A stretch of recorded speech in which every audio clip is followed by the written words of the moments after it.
الرحیم قل اوحی الی انہ استمع نفر من الجن، کہہ دیجئے اے نبی کہ میری جانب وحی کی گئی ہے کہ جنوں کی ایک جماعت میں سنا۔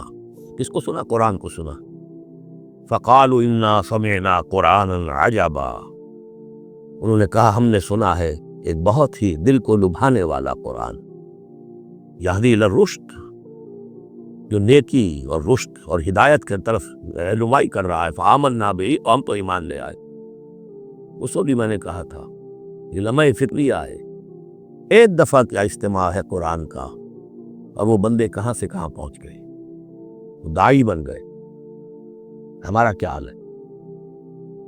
ہم نے اس معنی میں قرآن کبھی پڑھا ہی نہیں، سنا ہی نہیں۔ سنتے ہیں تو خیبر میل کی سپیڈ سے جو پڑھ رہا ہوتا قاری، 5 دن میں پورا قرآن، 6 دن میں پورا قرآن، اور اشتہار دیے جا رہے ہیں۔ یہ ہے ہمارا ریچول۔ یہاں تو 20 منٹ میں ہو جاتی ہے، یہاں 30 منٹ، یہاں چلو وہاں اور اس سے بھی کم میں ہو جاتی ہے، وہاں چلو۔ قرآن کا نتیجہ تو یہ نکلنا چاہیے وہ آپ کو پوزیس کر لے، جانے نہ رہے۔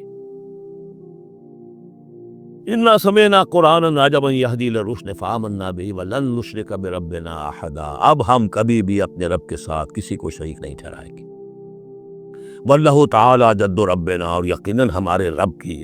عزت شان بہت بلند ہے۔ متخذ صاحبۃ ولا ولدا، اس نے نہیں اختیار کی نہ کوئی بیوی اور جورو، نہ کوئی اولاد۔ وانہ کان یقول سفیہنا علی اللہ شططا، اور یقیناً ہمارا جو بے وقوف ہے بڑا، مراد یہاں پہ ہے وہی عزازیل، ابلیس لعین، وہ چونکہ ہمارا ذرا بڑا بڑگر ہے، تو وہ جو کچھ کہتا رہا ہے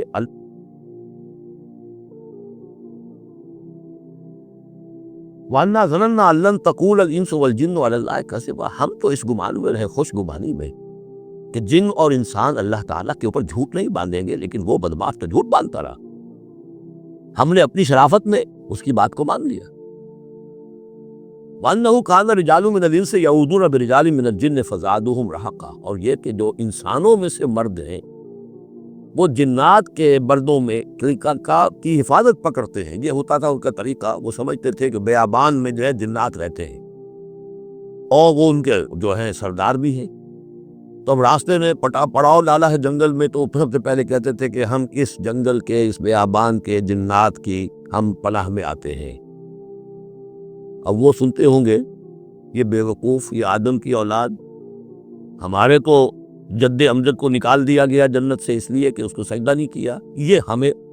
ہمیں معبود بنائے بیٹھے ہیں، ہماری پناہ طلب کر رہے ہیں۔ لہٰذا ان میں اور سرکشی پیدا ہو گئی اور اکڑ گئے کہ یہ انسان ہو کر یہ ہماری پناہ مانگ رہے ہیں، ہم سے طلب کر رہے ہیں پناہ، تو اس سے ان کے اندر اور زیادہ سرکشی پیدا ہو گئی۔ وَأَنَّهُ كَانَ رِجَالٌ مِّنَ الْإِنسِ يَعُوذُونَ بِرِجَالٍ مِّنَ الْجِنِّ فَزَادُوهُمْ رَهَقًا وَأَنَّهُمْ ظَنُّوا كَمَا ظَنَنتُمْ أَن لَّن يَبْعَثَ اللَّهُ أَحَدًا، دیکھو انہوں نے بھی ایسا ہی سمجھا جیسا کہ تم نے سمجھا ہوا ہے کہ اللہ کسی کو نہیں اٹھائے گا۔ اس کے 2 معنی ہیں، یعنی ماں سے بعد الموت کوئی نہیں ہے، مرنے کے بعد جی اٹھنا نہیں ہے، اور یہ بھی کہ شاید اب اللہ کسی اور کو رسول بنا کر نہ بھیجے، ان یبعث اللہ احدا، اس لیے کہ 600 برس بیت چکے تھے، وہ تورات سے واقف تھے جو سورہ احقاف میں تذکرہ آیا ہے۔ فترت وہی 600 برس، اور یہ طویل ترین وقفہ تھا نبوت کا، کہ کوئی نبوت کوئی رسالت دنیا میں نہیں، تو ان کو یقیناً سے خیال ہوا ہوگا کہ بس اب ختم ہوا معاملہ، اب کوئی اور رسول نہیں آئے گا۔ وَأَنَّا لَمَسْنَا السَّمَاءَ، اور ہم نے ذرا ٹٹولا آسمان کو، ہم نے چاہا کچھ خبریں لے کر آئیں ذرا غیب کی، فَوَجَدْنَاهَا مُلِئَتْ حَرَسًا شَدِيدًا وَشُعُبًا، تو ہم نے تو پایا اس کو کہ وہ بھرا ہوا ہے سخت چوکیداری سے، اور انگارے رکھے ہوئے ہماری وہ ہمیں کھدیڑنے کے لیے۔ یعنی یہ کہ ہمیں معلوم ہو گیا کہ کوئی واقعی وقت ایسا ہے، کیونکہ یہ سارا انتظام خاص طور پر جب کہ وہی یہ نبوت آتی تھی تو اہتمام کر لیا جاتا تھا۔ عام حالات میں کوئی بات نہیں، روح اتر رہے ہیں فرشتے، اور یہ جو ہے یہ آگ سے بنے ہیں، وہ نوری ہے یہ ناری ہے، کچھ نہ کچھ ان سے یارانہ گانٹ کے کچھ نہ کچھ ان سے لے لیتے تھے، یا یہ کہ اچک لیا، من استحق سرقۃ، کسی نے کوئی چیز جو ہے کہیں سے لے لی۔ لیکن اب جو ہم نے دیکھا ہے آسمان کو، تو واقعی وہاں تو بڑے سخت پہرے لگے ہوئے، یعنی کوئی نہ کوئی وحی کا سلسلہ ہے اور نبوت آنی ہے، اور وہ نبوت ہمیں تو مل گئی، ہم جا کر سنائے کلام اور ہم ایمان لے آئے۔ وَأَنَّا لَمَسْنَا السَّمَاءَ فَوَجَدْنَاهَا مُلِئَتْ حَرَسًا شَدِيدًا وَشُهُبًا وَأَنَّا كُنَّا نَقْعُدُ مِنْهَا مَقَاعِدَ لِلسَّمْعِ، اور ہم وہاں بیٹھا کرتے تھے وہاں کے گھاٹ میں بیٹھا کرتے تھے کچھ سنگل لینے کے لیے، مقاعد، مقعد، بیٹھنے کی جگہ، مورچہ جہاں پہ بیٹھا جائے، ہم وہاں پر اپنے ٹھکانوں میں بیٹھا کرتے تھے۔ فمن یستمع الان، لیکن اب اگر کسی نے کچھ سننے کی کوشش کی، یجد لہ شہابا رصدا، وہ پائے گا اپنے واسطے ایک انگارہ گھات میں، مزاحی پیچھا کرے گا اس کو۔ وَأَنَّا لَا نَدْرِي أَشَرٌّ أُرِيدَ بِمَنْ فِي الْأَرْضِ أَمْ أَرَادَ بِهِمْ رَبُّهُمْ رَشَدًا۔ معلوم ہوتا بہت بڑے عالم تھے یہ، تورات کے جاننے والے، انہوں نے ایک ایسی عظیم بات کہی ہے یہ، ہمیں یہ معلوم نہیں کہ آیا زمین میں بسنے والے ان انسانوں کی کوئی شامت آ گئی ہے یا اللہ نے ان کے لیے کسی بھلائی کا ارادہ کیا ہے۔ رسالت آئے گی تو دو ہی نتیجے ہیں، یا تو کوئی عذاب آنے والا ہے اب، اس لیے کہ وما كنا معذبین حتی نبعث رسولا، یا تو کوئی بہت بڑے پیمانے پر انسانوں کی شامت آنے والی ہے، جیسے قوم نوح، قوم ہود، قوم صالح کا حشر ہوا تھا، وہ ویسا ہی حشر ہونے والا ہے۔ اللہ لا ندری، ہم نہیں جانتے، اشر اریدا بمن فی الارض، زمین والوں کے لیے کسی شر کا فیصلہ کیا گیا ہے، ام اراد بہم ربہم رشدا، یا ان کے لیے ان کے رب نے بھلائی کا، خیر کا ارادہ کیا۔ ظاہر بات ہے نبوت اور رسالت محمدی خیر پر منتج ہوئی۔ وَأَنَّا مِنَّا الصَّالِحُونَ وَمِنَّا دُونَ ذَلِكَ، اور دیکھو ہمارے اندر نیک بھی ہیں، جنات نیک بھی رہے ہیں اور دوسری طرح کے بھی ہیں، بد نہیں کہا، یہ ہے حکمت تبلیغ، بروں کو بھی برا نہ کہو، ہاں دوسری قسم کے بھی ہیں، نیک بھی ہے اور دوسری قسم کے بھی ہیں۔ کُنَّا طَرَائِقَ قِدَدًا،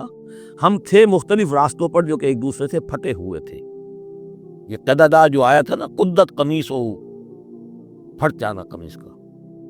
وَأَنَّا ظَنَنَّا أَن لَّن نُّعْجِزَ اللَّهَ فِي الْأَرْضِ وَلَن نُّعْجِزَهُ هَرَبًا، اور ہم نے یہ جان لیا کہ ہم اللہ کو عاجز نہیں کر سکتے، ہرا نہیں سکتے، نہ زمین میں بھاگ کر،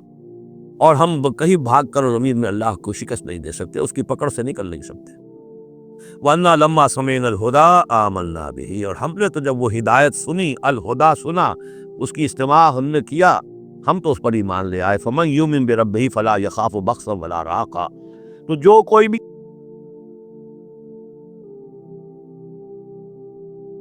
زبردستی ہوگی، کچھ زیادتی ہوگی، جیسے جیسے ان کے اعمال صالحہ ہیں، پورے پورے اللہ تعالیٰ ان کا اجر ان کو دے دے گا۔ وَأَنَّا مِنَّا الْمُسْلِمُونَ وَمِنَّا الْقَاسِطُونَ، اور دیکھو ہمارے اندر وہ بھی ہے جو فرما بردار ہے اور وہ بھی ہے جو بے انصافی کرتے ہیں۔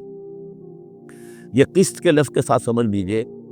جب یہ ثلاثی مجرد میں آتا ہے تو قاسط اس میں فاعل بنا، وہ ناانصاف کے معنی میں ہے، یہ باب افعال کے خواص میں سے ہے، سلب ماقم جس کو کہتے ہیں۔ جب باب افعال میں آئے گا تو اس کے معنی ہے عدل و انصاف، اور جب ثلاثی مجرد میں آئے گا تو نا انصافی۔ قاسطون فمن اسلم فاولئک تحروا رشدا،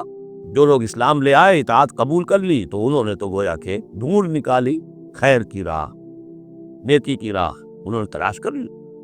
واما القاسطون، اور جو بے انصاف ہیں، فکانوا لجہنم حطبا، وہ لوگ جو ہے پھر جہنم کا ایندھن بن کر رہیں گے۔ یہاں تک ان کی تقریر ہے جو انہوں نے تبلیغ کی ہے۔ اب جو بات آگے آ رہی ہے یہ خود اللہ کی طرف سے کلام ہے، ان لو استقاموا علی طریقۃ لاسقیناہم ماء غدقا، اور یہ کہ یہ اگر لوگ اپنے اس طریقے پر جو طریقہ انبیاء کا تھا، جو آدم نے دیا تھا، جو نوح نے دیا تھا، یہ چلتے رہتے تو ہم انہیں خوب پلاتے، پانی بھر بھر کر خوب سیراب کرتے ان کو۔ یہاں لفظ طریقت آیا ہے قرآن میں، شریعت، طریقت۔ ثم جعلناک علی شریعۃ من الامر، شریعت اور یہ طریقت، دونوں کا مفہوم ایک ہے، طریقہ اور شریعت، لیکن یہ کہ اس کا استعمال ہو رہا ہے کہ شریعت سے مراد لی جاتی ہے جو دین کا قانون ہے، اس کے ظاہری پہلو، قانونی پہلو، اور طریقت اسی کے باطنی پہلو کا نام ہے۔ کہ ایک نماز ہے، وضو کیسے کرو گے، کیا فرائض ہے، کیا نوافل ہیں، کیا کام رہ دیا تو وضو نہیں ہوا، یہ شریعت بتائے گی، یہ آپ کو فقیہ بتائیں گے، یہ آپ کو مفتی حضرات بتائیں گے، لیکن نماز کی اصل روح تو ہے خشوع اور خضوع، حضور قلب، یہ پھر طریقت کی طرف منتقل کر دیا گیا، بدقسمتی سے پھر ان کو پھاڑ دیا گیا، وہ علیحدہ علیحدہ ہو گئے۔ یہ سب چیزیں یکجا ہونی چاہیے تھی، اور جو ہمارے اولین صوفیہ ہیں وہ بہت بڑے عالم بھی تھے، ایسے نہیں تھے کہ صرف صوفی تھے، وہ بہت بڑے مفتی بھی ہوتے تھے، بلکہ اولین کیا، اس طور پہ بھی جو میں نے آپ کو بتایا تھا کہ قاضی ثناء اللہ پانی پتی رحمۃ اللہ علیہ، وہ مفتی بھی ہیں، مفسر بھی ہیں، محدث بھی ہیں، اور بہت بڑے مرشد بھی ہیں، میرزا مظہر جانے جانا شہید کے خلیفہ ہیں، اور یہ سب شیخ احمد سرہندی رحمۃ اللہ علیہ کا جو سلسلہ ہے، سلسلہ مجددیہ نقشبندیہ، اس کے بزرگ ہیں، وہ ہیں، وہ جامع صفات لو، لِنَفْتِنَهُمْ فِيهِ، اور یہ بھی جو ہم کو پانی پلاتے اور سیراب کرتے، یہ بھی اس لیے تاکہ ان کو اور جانچے اور پرکھے اور امتحان لے۔ ایک امتحان غربت میں ہے، ایک امتحان کمنگری میں ہے، ایک امتحان فاقے میں ہو رہا ہے، ایک امتحان ہو رہا ہے کہ کثرت سے ہم نے دے رکھا ہے۔ وَمَن يُعْرِضْ عَن ذِكْرِ رَبِّهِ، اور جو کوئی بھی اعراض کرے گا اپنے رب کے ذکر سے، يَسْلُكْهُ عَذَابًا صَعَدًا، تو وہ چلے گا، وہ ڈال دے گا اس کو چڑھتے عذاب میں، اللہ تعالیٰ ایسے عذاب میں صعدا، جس کی شدت بڑھتی چلی جائے گی۔ وَأَنَّ الْمَسَاجِدَ لِلَّهِ فَلَا تَدْعُوا مَعَ اللَّهِ أَحَدًا، اور دیکھو مسجدیں اللہ کے لیے ہیں۔ مسجد سے مراد مسجد سجدے کی جگہ بھی ہے، اور مسجد سے مراد سجدے کے یہ اعضاء بھی ہیں، یہ پیشانی اور یہ ناک اور یہ ہاتھ اور یہ پاؤں، ایڑیاں اور وہ پنجے، یہ سارے جو ہیں یہ سجدے کے جو جسم کے حصے ہیں۔ یہ مسجدیں بھی اور سجدے کی جگہیں بھی للہ ہے، سب اللہ کی ملکیت ہے۔ فلا تدعوا مع اللہ احد، اللہ کے ساتھ کسی اور الہ کو مت پکارو۔ وَأَنَّهُ لَمَّا قَامَ عَبْدُ اللَّهِ يَدْعُوهُ قَالُوا يَكُونُونَ عَلَيْهِ لِبَدًا،